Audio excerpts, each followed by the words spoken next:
अवधूत चिंतन श्री गुरुदेव दत्त। मारवाड़ व्यापार और हजारों सालों की परंपरा से भरा एक राजस्थान का प्रदेश। वहीं से एक युवा स्वामी समर्थ की दिव्य कीर्ति सुनकर चल पड़ता है अक्कलकोट की ओर।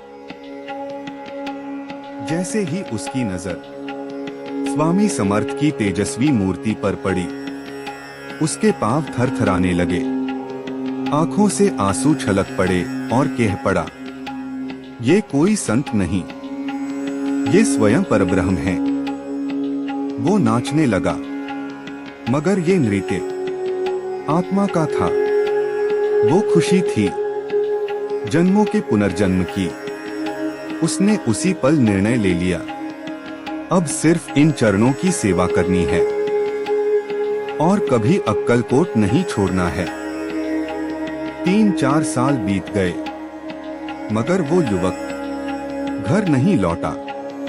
पिता परेशान हुए, अपने छोटे भाई यानी चाचा को साथ लिया और अक्कलकोट चल पड़े।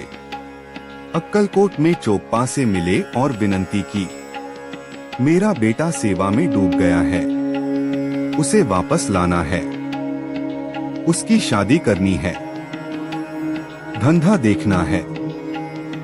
चोप्पा ने जाकर सारी बात स्वामी समर्थ महाराज को बताई और स्वामी जी ने उस युवक को बुलाया और कहा, बेटा, तेरे पिता और चाचा तुझे लेने आए हैं, तू यहाँ रहा तो उनका नुकसान होगा। मैं तुझे जाने की अनुमति देता हूँ। मेरे पास कोई व्यापार नहीं, ना लेन देन, लेकिन प्रसाद स्वरूप ये 4 सूखी हड्डियां ले जा। युवक ने वो हड्डियां हाथ में ली।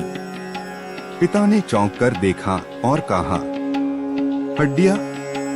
लेकिन पुत्र, वो प्रसाद समझकर उन्हें छाती से लगा लेता है और कहता है, स्वामी जी, आपके चरण छोड़ना असहनीय है, पर आपकी आज्ञा ही मेरा धर्म है। तीनों मारवाड़ लौटते हैं।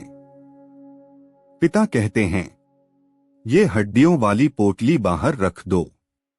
अगली सुबह युवक बाहर आता है, पोटली उठाता है।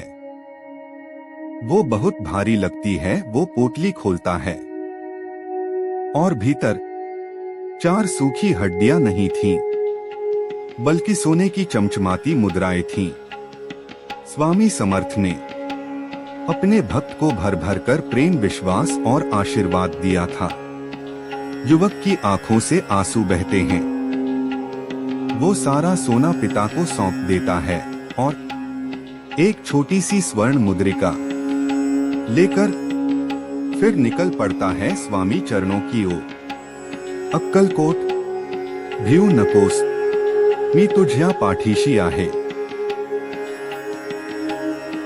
प्रिय स्वामी भक्तों, जीवन में प्रारब्ध हमें बनाता भी है